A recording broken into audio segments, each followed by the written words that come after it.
Pues nada, chicos, buenas tardes, bueno, buenas noches ya, a los poquitos que han venido. Arrancamos, vamos a empezar de una y seguir, bueno, viendo algunas cositas acerca de una cosa que, bueno, que es compleja, que daría para muchas horas de clase. Bueno, siempre les digo esto, pero es que es verdad, ¿no? Lógicamente las cositas que vemos aquí siempre se pueden estudiar mucho más al detalle y nos llevaría lejos, ¿no?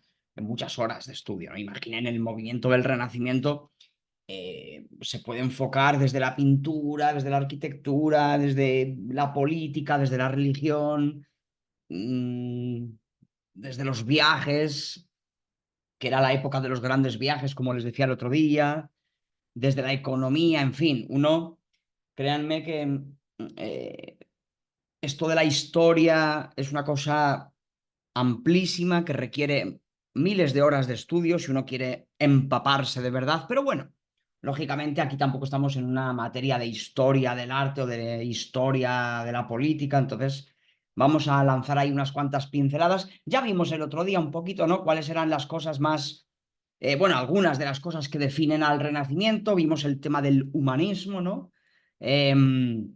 Cómo después de siglos de dominio absoluto de la filosofía cristiana, de la Edad Media, tal, el Renacimiento es como que de alguna manera hay una apertura de mente. No me gusta mucho este concepto que acabo de utilizar, pero bueno, porque la mente en todas las épocas ha habido una mente muy abierta.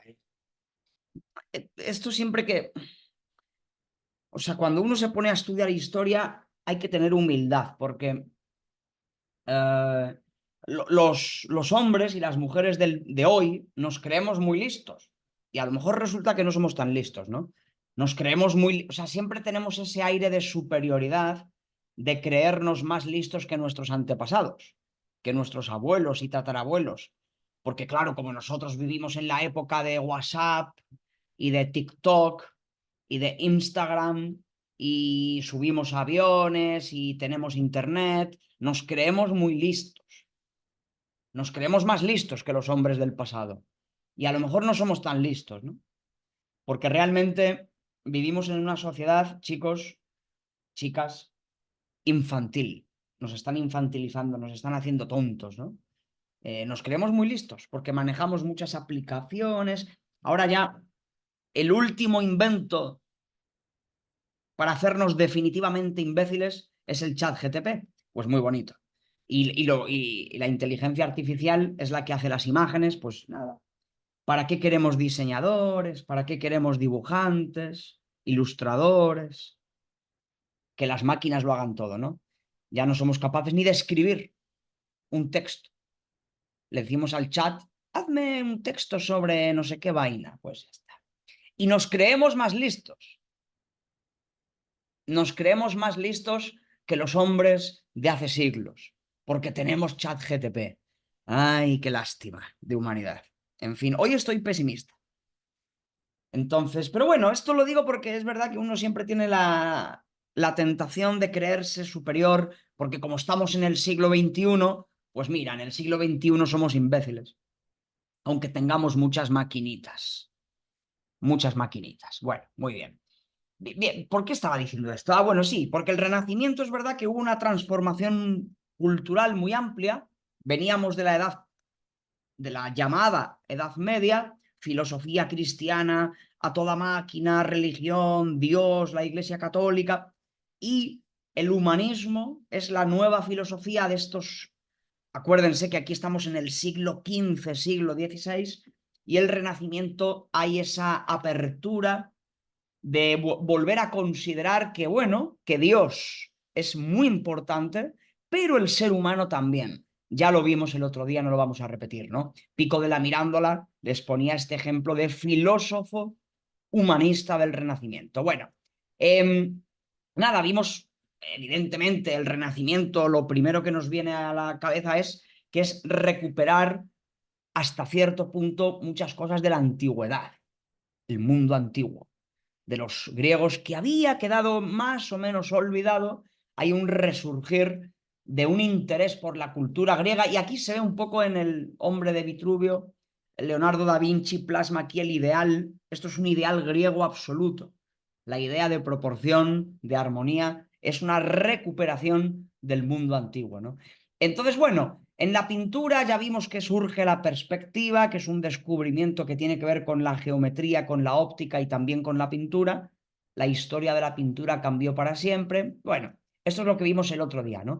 Claro, por supuesto que, bueno, antes de entrar un poquito en la escultura, es un ejemplo perfecto este cuadro, ¿no? Sandro Botticelli, otro de los grandes pintores, artistas del Renacimiento, pues imaginen, aquí estamos viendo un cuadro famosísimo, El nacimiento de Venus.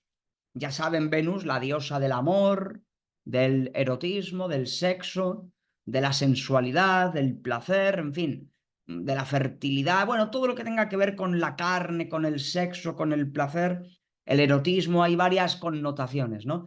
Pero en cualquier caso, la temática, dense cuenta hasta qué punto había habido un cambio en el Renacimiento, que un pintor italiano se atreve a entrar en su taller y pintar nada más y nada menos que a Venus, una diosa que los cristianos llamaban pagana, de manera insultante, ¿no? Para un cristiano, así como más ortodoxo, pues Venus es una diosa pagana, es pecado. Esto tiene que ver con el mundo antiguo. Aquellos griegos eran unos bárbaros, unos paganos, que pintaban a sus diosas ahí eróticas, desnudas. Eso es una desvergüenza, eso es pecado, eso está mal, ¿no? Entonces, aquí vemos cómo ha habido un cambio cultural muy fuerte. ¿Botticelli era cristiano? Sí, por supuesto. Ya lo decíamos el otro día, ¿verdad? Que aquí no había ateos, no había pintores ateos, no había escritores ateos, no, no, no. Botticelli era una persona cristiana, creyente en Dios, era católico, pero se atrevió a explorar una temática mucho más amplia, tan amplia que se atrevió a recuperar nada más y nada menos que a Venus, una diosa del mundo antiguo. Este cuadro hubiera sido impensable 100 años antes. En plena Edad Media, con el control cultural de la Iglesia Católica, la Iglesia Católica no hubiera permitido nunca que este cuadro se pintase. Y sin embargo, en el Renacimiento sí. Y dense cuenta que esto es Italia, uno de los países más cristianos y católicos del mundo. De los países más, hasta el punto que el Vaticano está allí, claro, pues imaginen, el Papa. Entonces, bueno, pues imaginen que en plena Italia, de repente, estos temas vuelven a aparecer. Pero cuidado porque la Iglesia Católica no lo persigue. En la Edad Media sí lo hubiese perseguido, pero aquí no. Es decir, que aquí incluso la Iglesia Católica ha cambiado. Ahora, en el Renacimiento, incluso la Iglesia Católica permite que los artistas, bueno, pues exploren el mundo antiguo, el mundo griego. Porque la Iglesia Católica siempre les he dicho que es una de las instituciones más inteligentes de la historia. Llevan 2000 años ahí.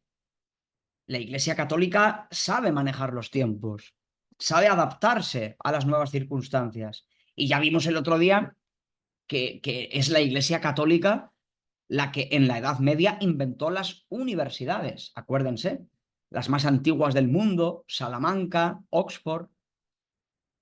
Las universidades fueron creadas por la Iglesia Católica. O sea que la Iglesia Católica no es que sea enemiga del arte y de la ciencia, lo que pasa es que se van adaptando, ¿no?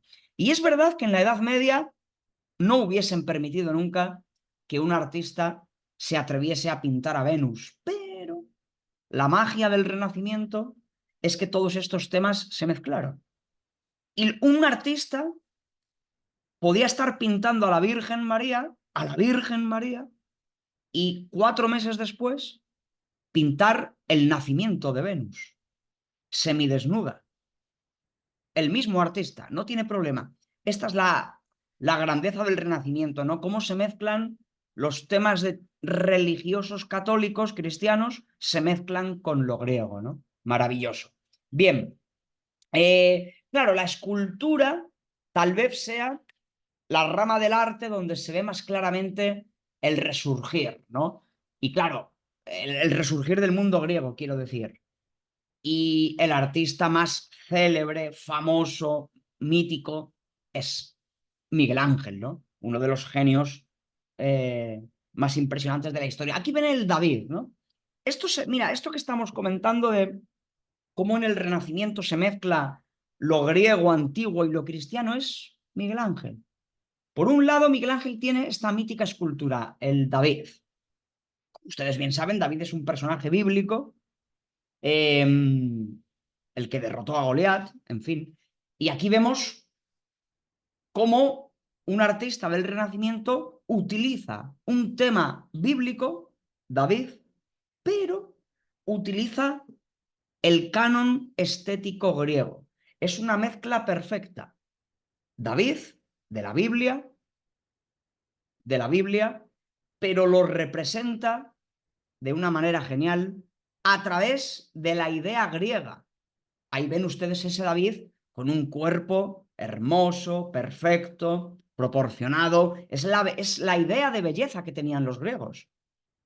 De un cuerpo bien proporcionado, hermoso, fuerte, la belleza natural que los griegos no tenían problema en mostrar, pero está representando a David. Entonces es muy curioso ver cómo utiliza un personaje de la Biblia, pero lo representa según la idea de belleza que tenían los griegos. Es una mezcla perfecta, griega y cristiana, ¿no? Y bueno, es una belleza impresionante. El David lo tienen aquí, aquí lo ven en Florencia, en la Piazza de la Signora. Ay, Florencia, qué belleza. Ya no les voy a sacar más pica, ¿eh? Pero ojalá que todos ustedes puedan ir alguna vez. Esa que ven en la imagen es una réplica, ¿de acuerdo? El verdadero David lo tienen dentro para protegerlo del viento, del frío, de la lluvia. Es una réplica exacta para que vean ustedes la proporción que tenía la escultura, muy grande. Y el verdadero David está en el interior, ¿no? Pero es de una belleza impresionante, es una perfección. Yo el arte de la escultura, probablemente hoy en día, que estamos todos empapados de una cultura audiovisual y las imágenes y patatín y patatán, pues es un arte que ya ha quedado un poquito antiguo, ya casi nadie se interesa por la escultura. O sea, sí nos interesamos en los museos, pero hay pocos artistas, bueno, no sé, seguro que sí los hay, pero es un arte que tampoco se practica tanto. La pintura, sin embargo, ha sobrevivido mejor, ¿no? Pero la escultura, tal vez en estos tiempos, ya no esté tan de moda, pero yo siempre quiero que aprecien ustedes la magia, el genio que hay que tener para hacer esto. Dense cuenta que esto originalmente era un mamotreto, un bloque ahí de mármol, una cosa ahí cuadrada. ¿Y cómo diablos Miguel Ángel y bueno, todos los grandes maestros de la escultura, cómo diablos, con un cincel y un martillo, cloc, cloc, cloc, cloc, cloc, han logrado sacar de un cuadrado de mármol esa perfección física, ¿no? Plasmando cada detalle. Enseguida le doy la palabra a Ricardo. O sea, han convertido la piedra, le han dado vida a la piedra. La piedra parece carne, carne viva. Se ven los músculos, los huesos, las venas, ¿no? ¿Cómo diablos un tío con un martillo y un cincel dando golpecitos puede conseguir que un bloque de mármol se convierta en esta perfección física de plasmar un cuerpo humano con esa belleza, ¿no? Aquí no se sabe bien si el David estaba aquí, era justo antes de combatir con Goliat o era después. Yo diría, ya no recuerdo, ¿eh? O no sé si los historiadores incluso lo discutían, si era antes de la batalla o después de la batalla. A mí me da la sensación que es después. Parece que David está como relajado, ¿no? Parece que acaba de ganar la batalla si estuviese preparado para el combate, estaría más tenso, más nervioso, ¿no? Pero aquí vemos a un David tranquilo, saboreando la victoria, mostrando su belleza corporal, pero con tranquilidad, ¿no? Entonces, bueno, aquí vemos un ejemplo de, de belleza griega. Así, o sea, aquí el artista Miguel Ángel lo que tenía en su cabeza era el canon de belleza de los griegos, pero estaba representando a un tema bíblico. Ricardo, creo que era, quería preguntar algo, si no me equivoco. Sí, como curiosidad quería saber cuánto demoraban en realizar estas obras. Qué buena pregunta, qué buena pregunta. Reconozco que no lo recuerdo, Y pero si y si en la actualidad hay como herramientas que nos lleguen a facilitar la claro, escultura, ¿no? esa parte técnica, pues mira, gracias a su pregunta creo que lo voy a indagar, ¿no? Es muy probable que, claro, esta estatua se hizo ya hace 500 años, ¿no? Esta escultura, mejor dicho. Es probable que los escultores que todavía queden el día de hoy tengan herramientas más sofisticadas, más precisas. Seguro que es verdad que la parte técnica no la conozco tanto, ¿no? Probablemente la duración fueran meses, ¿no? Y seguramente haría muchos ensayos, errores, porque claro, lo increíble de este arte es que si te equivocas una vez, puedes estar trabajando durante semanas y a lo mejor cuando vas a pulir el brazo o el cuello o el rostro, si cometes un error y le das un golpe muy fuerte, eso no se puede recuperar. No le vas a pegar el trozo. O sea, es que es como que es un arte que no te permite fallar. Hombre, a lo mejor hay algún error si estás haciendo la pierna que lo puedes más o menos, pero si cuando estás haciendo el rostro, sobre todo, ¿no? La nariz, los ojos, la boca, cometes un error, se echa a perder todo de repente. No, no. Entonces, claro, es verdad que esto era hace 500 años, impresionante. Su pregunta es muy buena, debería investigarlo. Entonces, ahí reconozco, seguro que el trabajo duraba meses. Y en cuanto a las técnicas, es muy probable que los escultores hoy en día utilicen herramientas muy sofisticadas que yo, la verdad, desconozco, ¿no? Pero es una buena pregunta. Bien, claro, Miguel Ángel tiene estas esculturas, bueno, tiene otras muchas, ¿no? Pero claro, aquí vemos otro tema de la Biblia, Moisés, musculoso, vean el brazo de Moisés, tremendamente parece Hércules. Claro, aquí es como Moisés también es un tema bíblico del Antiguo Testamento, pero claro, es que le ha representado con una fuerza que parece un héroe griego. O sea, es el Moisés de la Biblia, pero el Moisés de la Biblia parece un héroe griego, un Hércules, fuerte, poderoso, ¿no?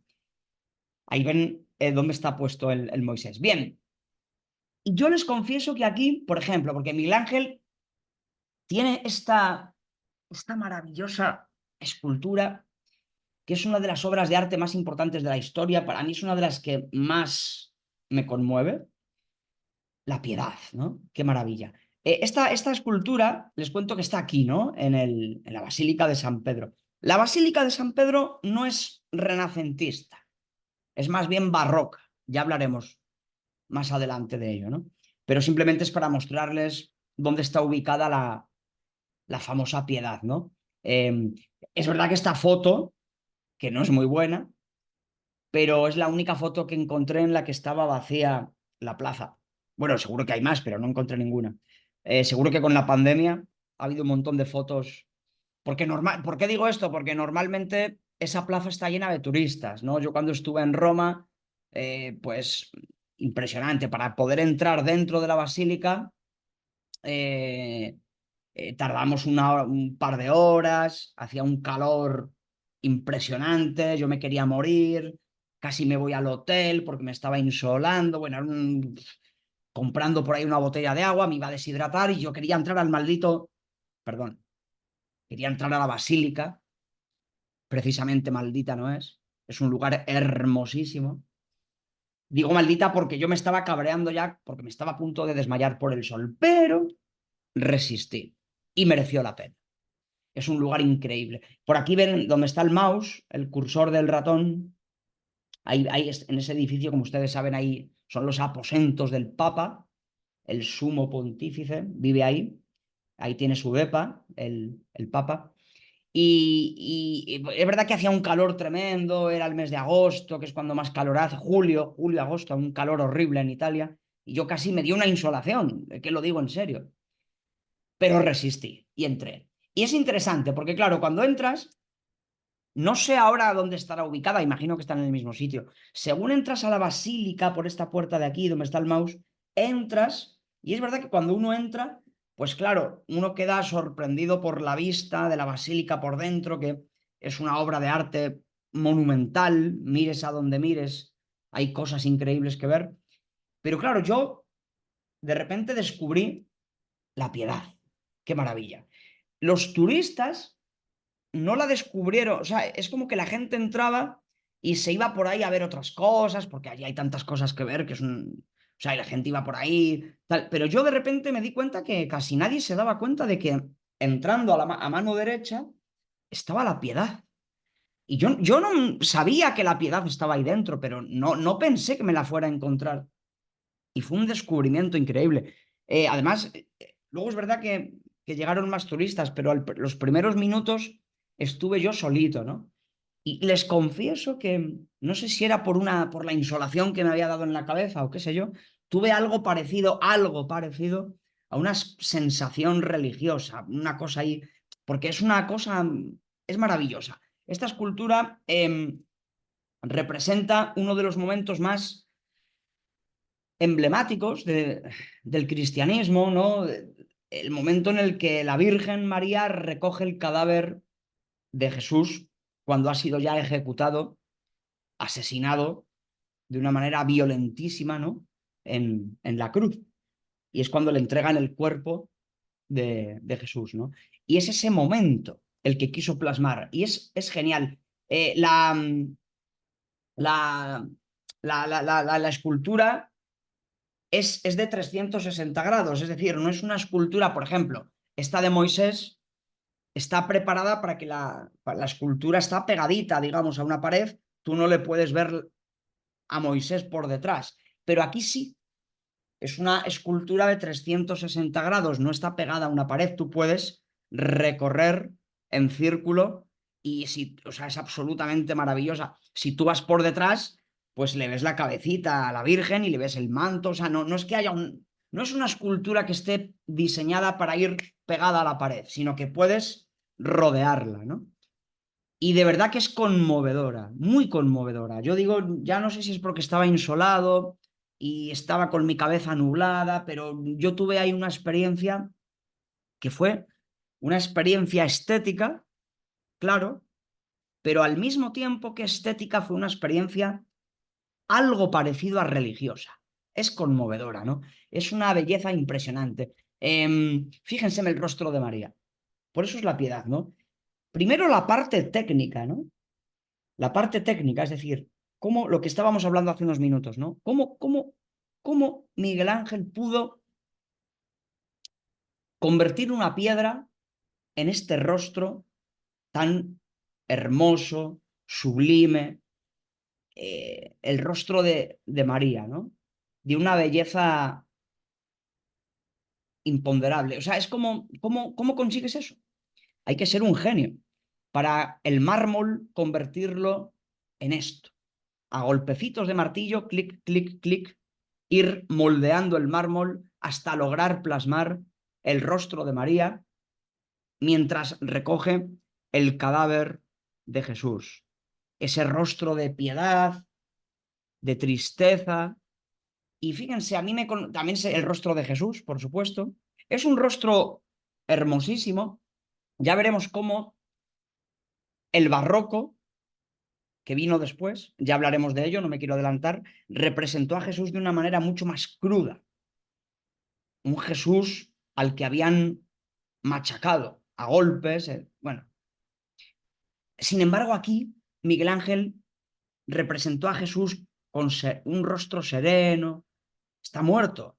Lo han machacado, lo han maltratado, lo han violentado, pero a pesar de todo, el artista quiso plasmar aquí un Jesús con un rostro tranquilo, sereno, ¿no? Bellísimo, igualmente. Pero el rostro de María es incluso más impresionante. A mí me conmovió, fíjense, les decía que era una experiencia estética y religiosa, pero yo creo que la maravilla de esta escultura es que, por supuesto, que es una escultura que tiene simbolismo religioso, porque es María recogiendo ¿a quién? A Jesús. ¿Y Jesús qué es? ¿El Hijo de Dios? ¿O es Dios que se hizo carne? ¿O es las dos cosas al mismo tiempo? Bueno, esos son misterios que se lo dejo a la religión. No se sabe, es el misterio. Jesús que se encarnó y se hizo hombre, ¿es el Hijo de Dios?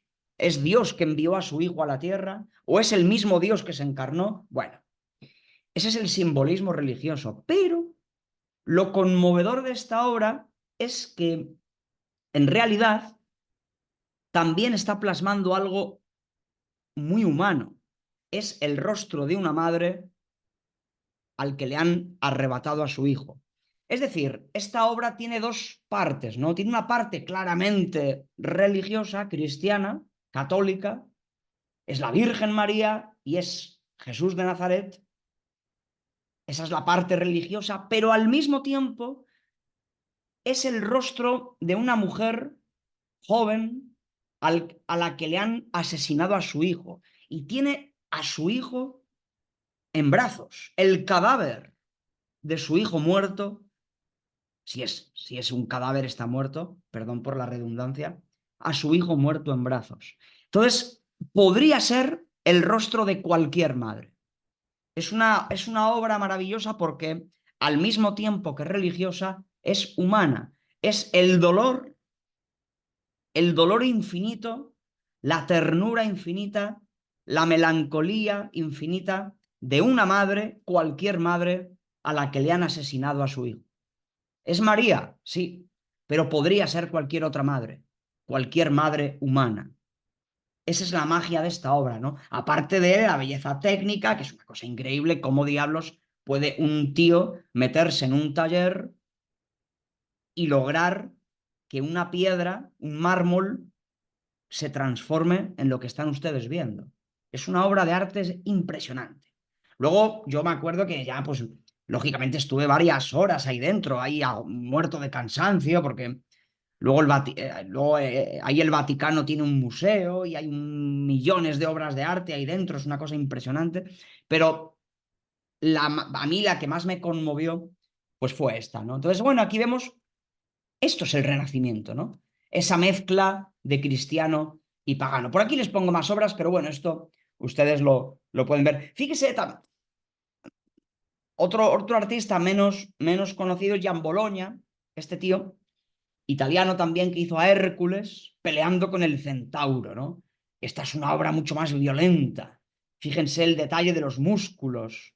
Es increíble, ¿eh? Aquí Hércules peleando a muerte con el centauro, el héroe, ¿no? De la mitología griega, el hijo de Júpiter. Bueno, pero fíjense, es una obra de arte menos conocida, pero también es tremenda. Fíjense, a mí me llama mucho la atención, fíjense, el brazo del centauro, el brazo izquierdo, que se está posando en el pecho de Hércules, ¿no? Y siempre me llamó la atención el detallito, el pequeño detalle de cómo los dedos del centauro se hunden en la carne de Hércules. Están peleando, están luchando. Bueno, toda la obra es muy buena, ¿no? Los músculos, las venas, pero ese pequeño detalle es piedra. Es que la escultura es ese arte tan increíble en el que la piedra se convierte en algo vivo. Es carne de piedra. Fíjense la mano, ¿no? Cómo se posa aquí en el pecho y cómo el dedito, los 5 dedos de la mano, se hunden un poquito en la piel. En ese detalle, ¿no? Maravilloso. Bueno, el Renacimiento, en fin. Claro, en arquitectura, bien. También habíamos visto que el estilo arquitectónico de la Edad Media era el gótico, ¿no? El gótico eran esas catedrales tan impresionantes. Aquí la arquitectura también cambia. De alguna manera es como que el estilo gótico era un estilo religioso. Las catedrales góticas, que eran tan altas, ya les contaba en aquella clase que, bueno, en aquella época eran los edificios más altos jamás construidos.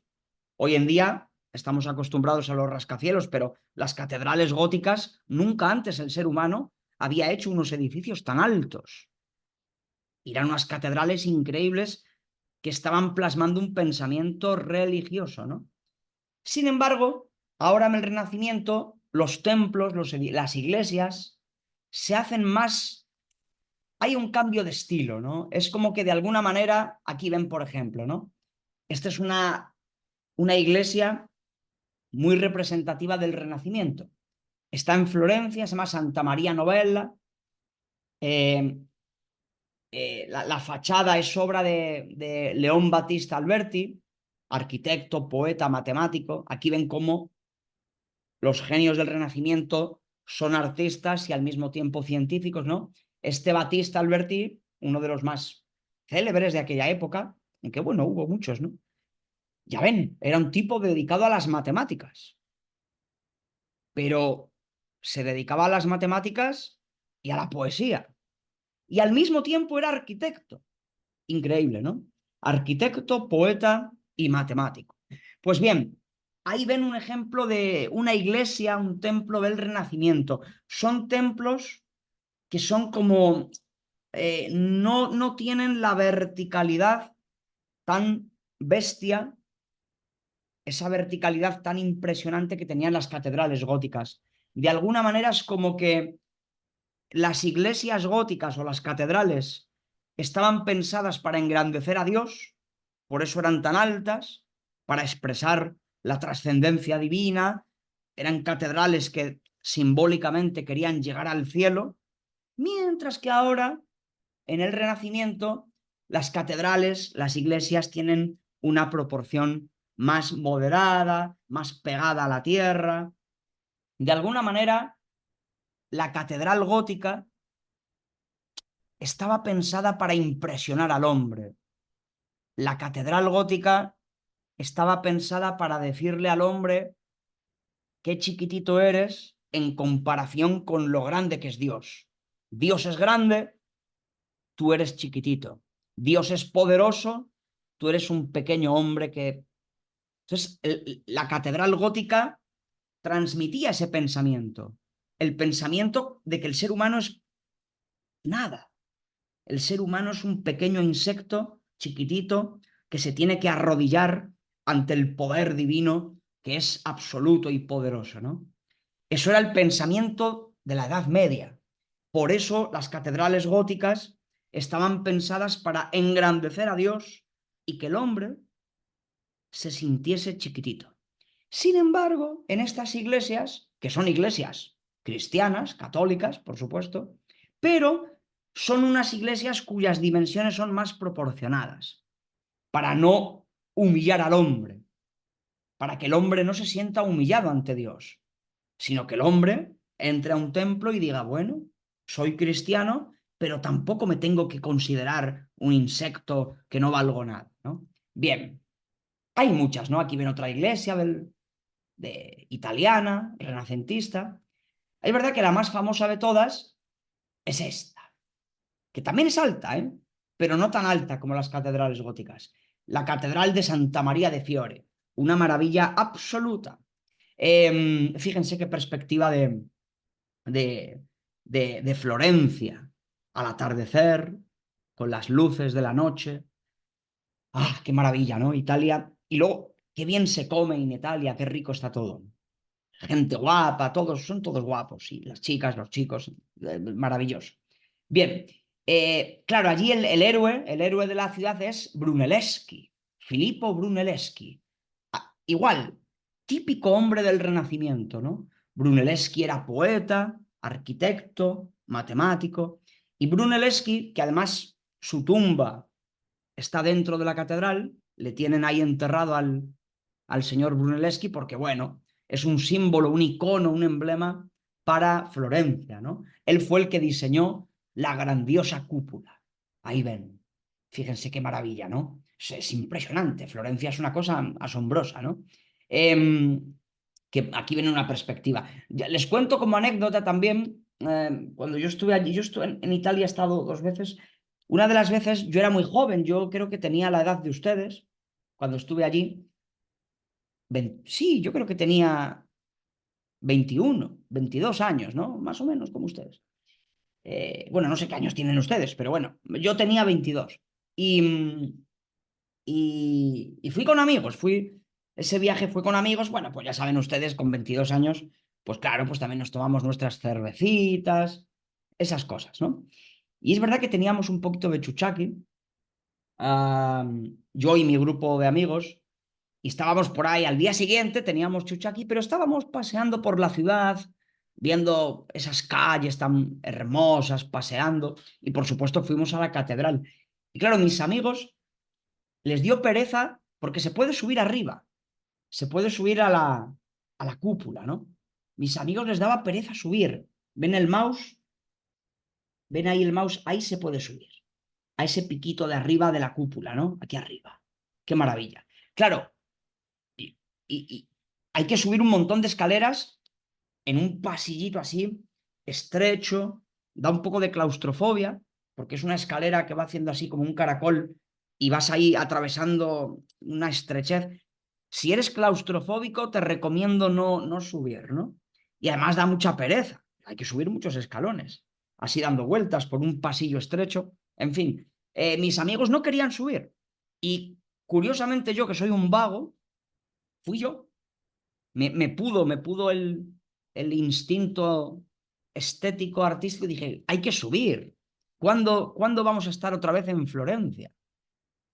De hecho, yo nunca más he vuelto a Florencia, ¿no? Y yo les dije, muchachos, tenemos chuchaki, somos unos idiotas por tomar tanta cerveza, pero vamos a subir. Y todavía hoy, mis viejos amigos, cuando me junto con ellos allá en España, me dicen, Jorgito, qué razón tenías, ¿eh? Siempre que nos ponemos a recordar el viaje. Menos mal que nos convenciste de subir, porque claro, cuando llegas arriba, tus ojos quedan extasiados. Llegas allí medio cansado, medio muerto, tal, pero cuando llegas arriba dices, mereció la pena. Las vistas de Florencia son increíbles. Además se conserva toda la belleza de esa época. Es verdad que hay algunos barrios más modernos, pero están lejos. Tú desde la cúpula no ves edificios modernos. Dallas es como viajar en el tiempo. Cuando estás ahí arriba, uno podría creer que está en el siglo XV, diciendo, bueno, por aquí en cualquier momento va a pasear Leonardo da Vinci o Botticelli. O sea, increíble, es como viajar al tiempo. De repente, cuando estás ahí arriba, si te olvidas de tus celulares y tu Instagram y toda esa mierda, vas a tener un éxtasis estético increíble y vas a viajar en el tiempo, porque es la Florencia del siglo XV. Es una cosa increíble, ¿no? Y una belleza brutal. Brunelleschi, creo que les puse por aquí, claro, la cúpula esta, aquí les pongo ya les pasaré las diapositivas, un enlace en YouTube para que vean cómo se construyó, cómo diseñó la cúpula este loco. Incluso a día de hoy, los arquitectos, yo como no soy experto en ese campo, no les voy a poder explicar. Les recomiendo que vean el documental que les pongo en este enlace. No porque les vaya a poner un deber ni nada, solo si a ustedes les interesa. Porque los arquitectos hoy en día están sorprendidos de cómo Brunelleschi fue capaz de levantar esa cúpula con las técnicas que había en aquella época y que a día de hoy la cúpula se mantenga en pie. Han pasado 500 años y la cúpula ahí sigue. Apenas ha habido que hacer mantenimiento. Se ha mantenido muy bien. Ha resistido 500 años y la cúpula está perfecta. Algún pequeño mantenimiento le han dado, pero entonces el ingenio de Brunelleschi, cuentan los arquitectos, debió ser impresionante.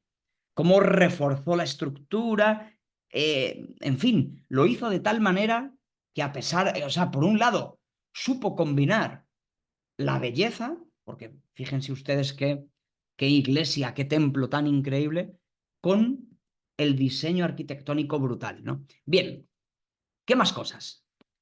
Vale, claro, evidentemente el Renacimiento fue una transformación increíble en lo cultural, en lo estético, escultura, pintura, arquitectura, pero, claro, el Renacimiento fue una revolución científica.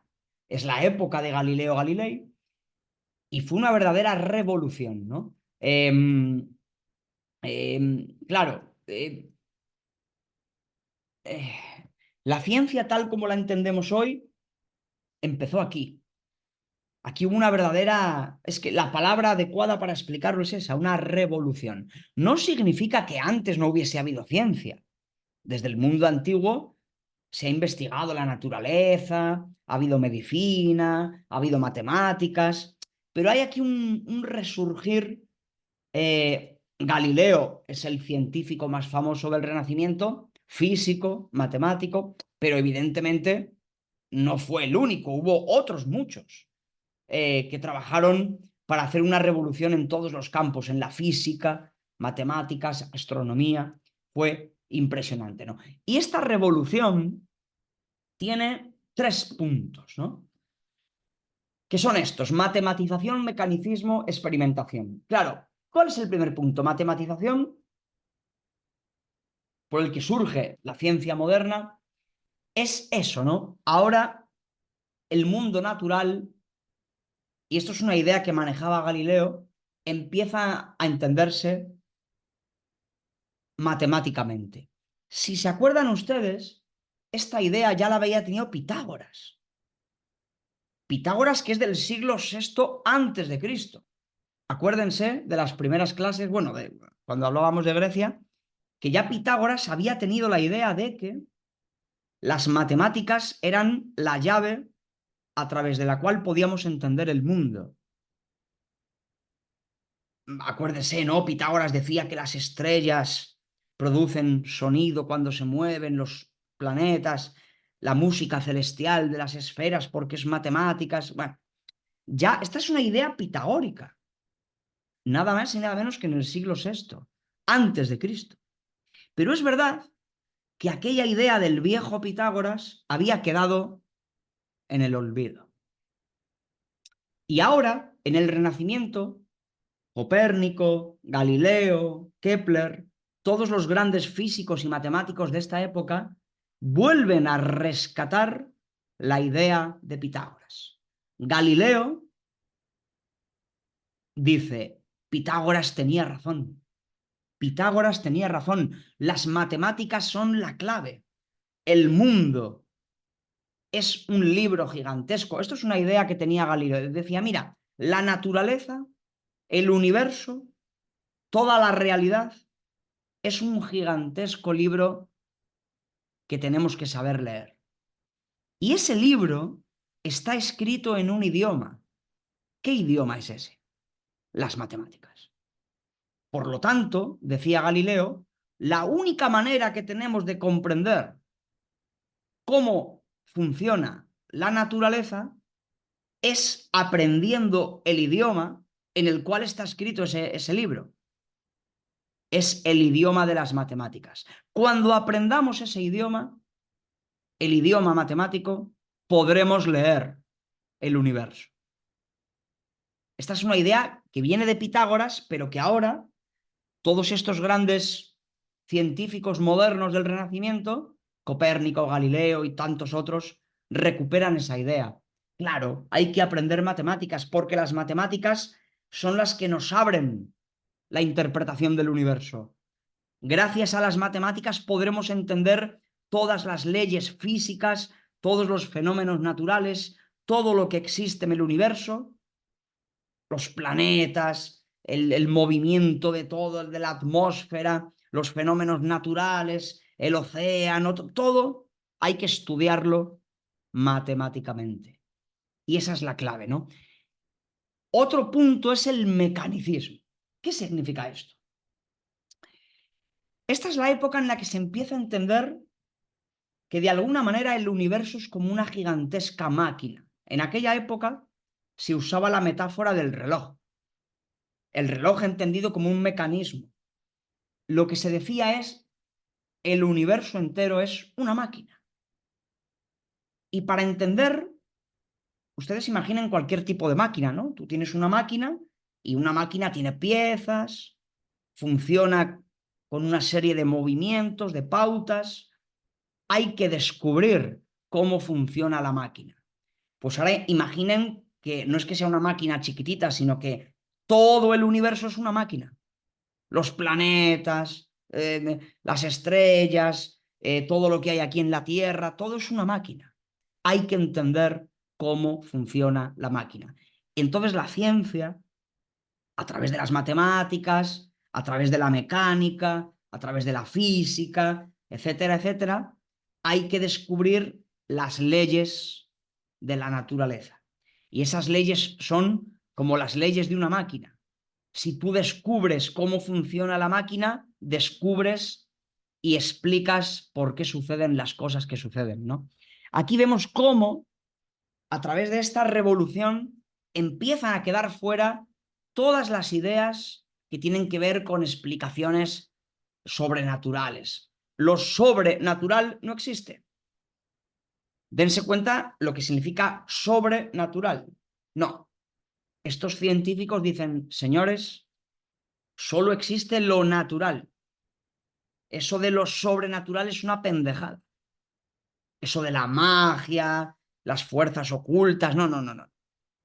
El universo es un mecanismo, tenemos que explicar cómo funciona, tenemos que descubrir cuáles son las leyes del universo a través de las matemáticas, de la mecánica, y cuando descubramos eso, entenderemos cómo funciona.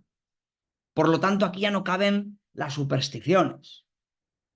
Aquí empieza a haber un cambio en la mentalidad, ¿no? Entonces, ya no me vengas a explicar aquí cosas raras de espíritus. No, no, no, no, no. Eso es una pendejada, eso es un cuento para niños. Eso es un cuento de terror para los niños. Las cosas suceden por una causa natural. Hay que descubrir cuál es esa causa, ¿no?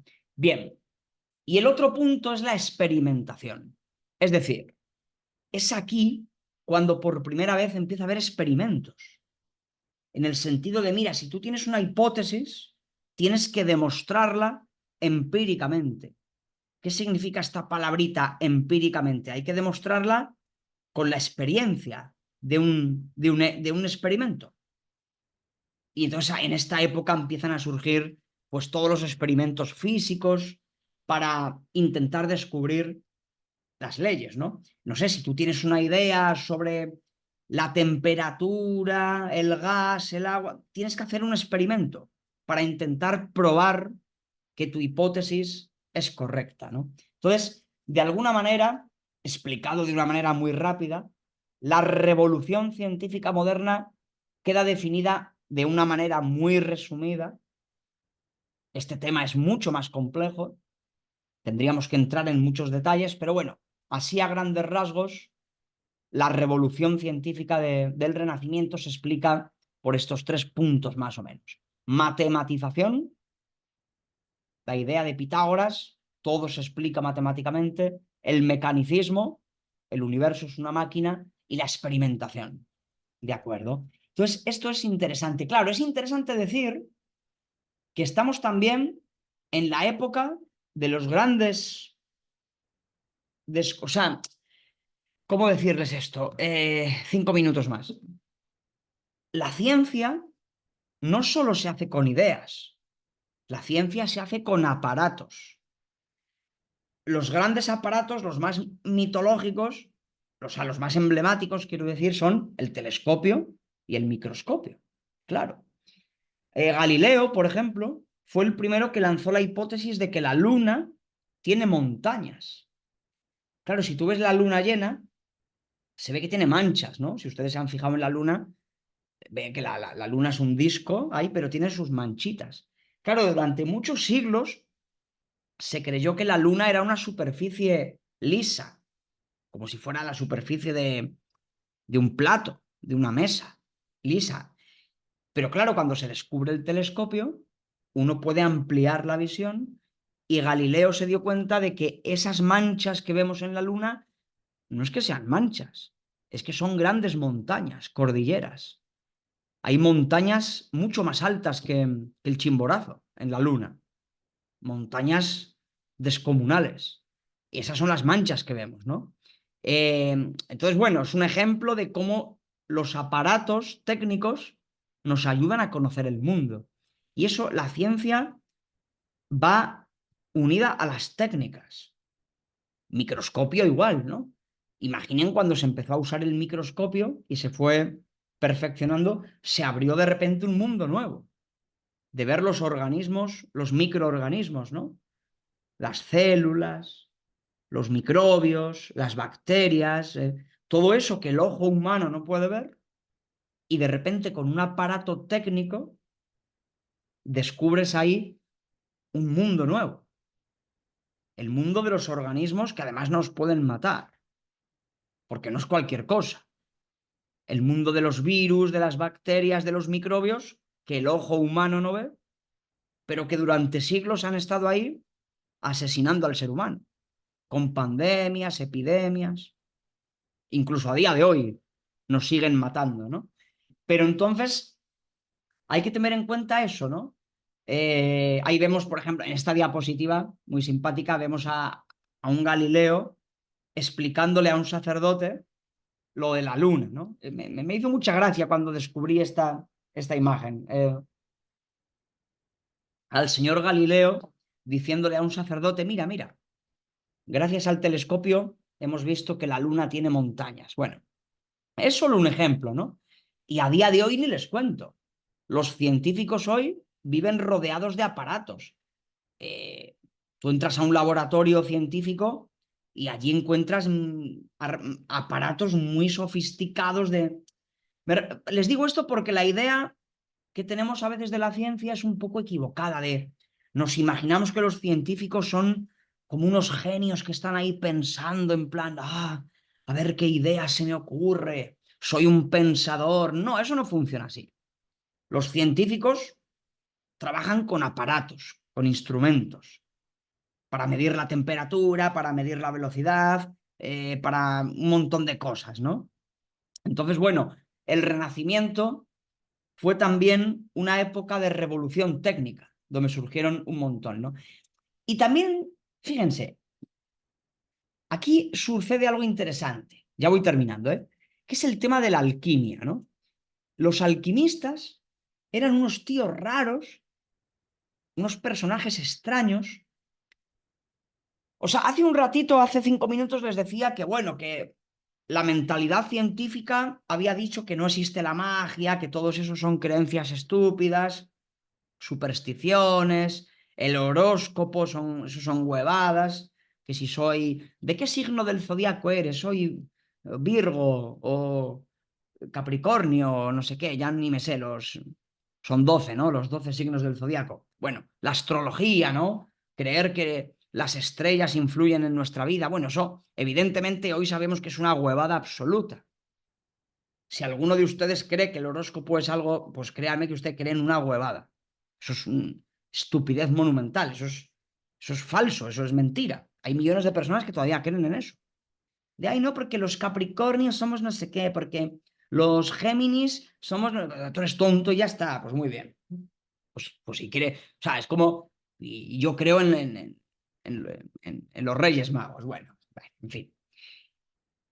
Hoy en día sabemos que todo eso son tonterías, pero claro, hace 500 años es interesante ver cómo los alquimistas, en la época del Renacimiento, realmente sus creencias eran mágicas, ¿no?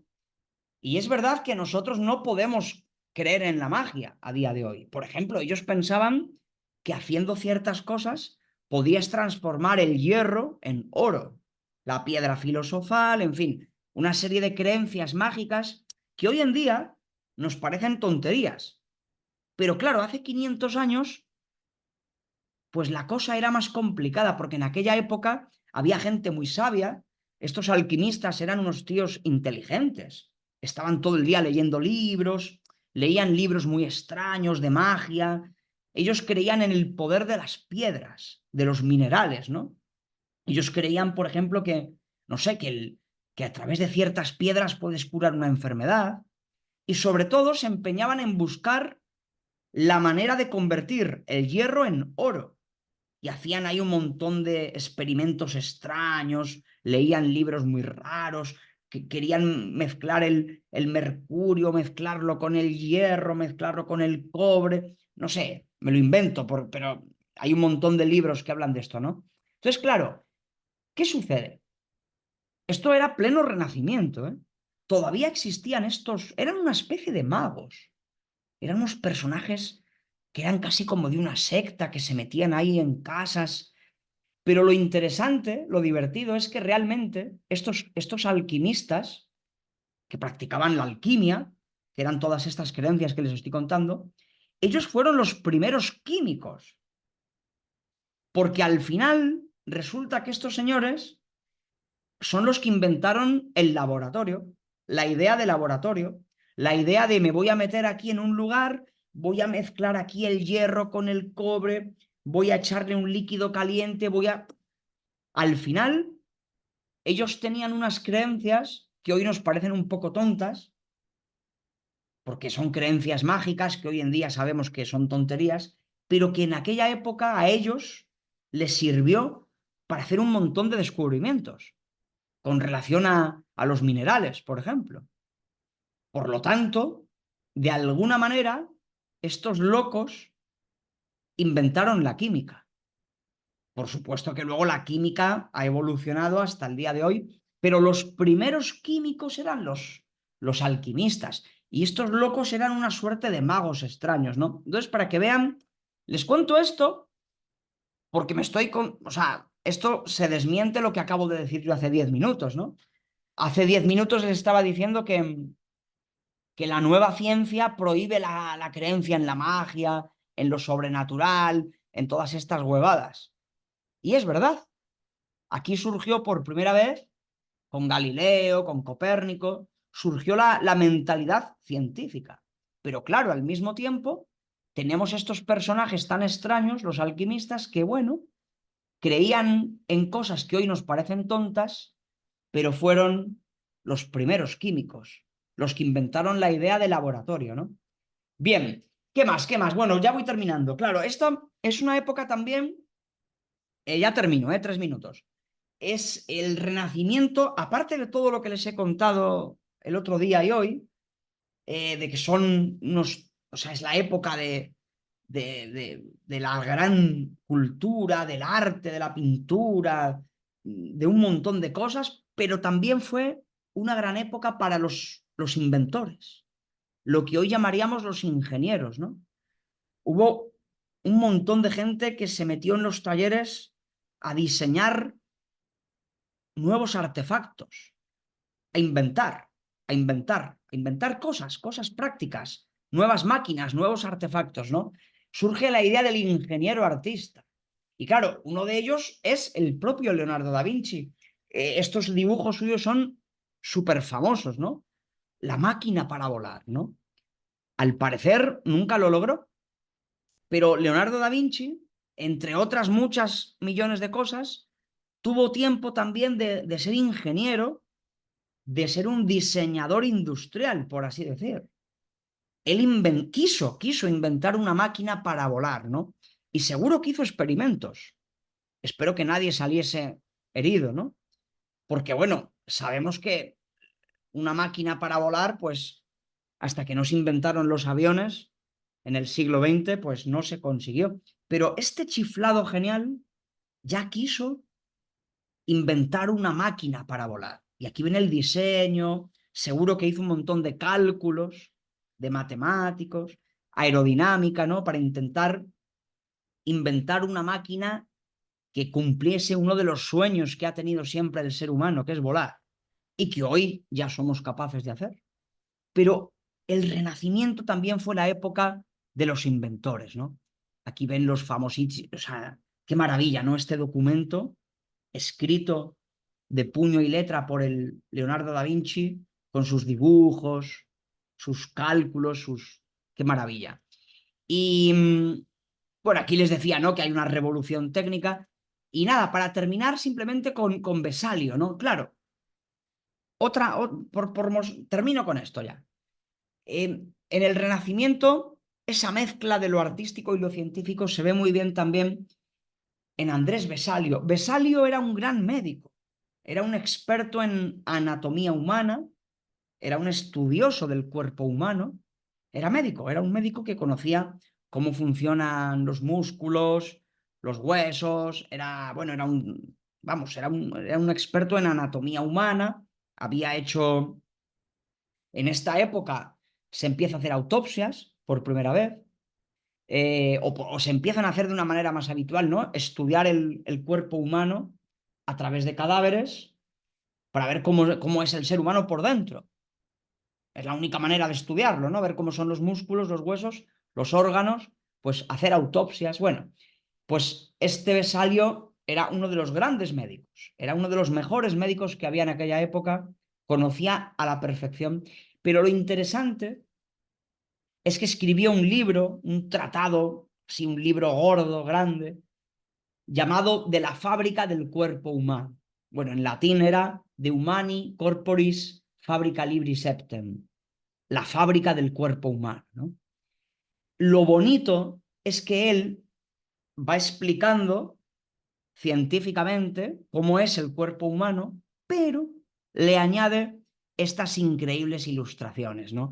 Aquí ven el cerebro humano dibujado por él. Es increíble ver el talento de esta gente. Hoy en día, pues yo qué sé, alguien estudia medicina, pero seguramente no sabe dibujar. O al revés, alguien que es muy buen dibujante, pero no sabe medicina. Pero en aquella época eran las dos cosas al mismo tiempo.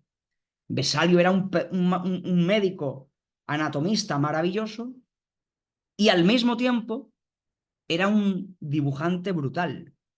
Entonces, este libro es una belleza, porque es ciencia y arte al mismo tiempo. Te va explicando cómo está organizado el cuerpo humano, los músculos, bla, bla, bla, pero te acompaña todo el libro está acompañado de estas maravillosas ilustraciones, de estos dibujos, ¿no? Eh, una imagen que describe muy bien el Renacimiento, ¿no? Un artista y un científico, un médico y un dibujante al mismo tiempo. Bien, lo dejo aquí porque uno podría estar hablando durante horas de todas estas cosas, pero bueno, creo que más o menos en estas dos clases quedó un poquito así delimitado lo que es el Renacimiento. Así que nada, chicos, agradezco a los 15 que han venido, vienen poquitos, cualquier día de estos les tomo nota a los 15 que han venido, ¿no? Para, bueno, no sé, por tener consideración hacia los que sí hacen el esfuerzo de venir a clase, ¿no? Así que nada, chicos, no sé, lo voy a pensar, ¿eh? Igual, de repente, no es que vaya a castigar a los que no vienen, pero sí saber los que sí han venido, no sé. Ya lo pensaré. Bueno, yo les agradezco que hayan venido. Les dejo ir, vayan a merendar, descansen y nada, estamos hablando. Para cualquier cosa me escriben. Cuídense, chicos, chicas. Chao, profe, gracias. Chao. Sí, profe. Chao, chao.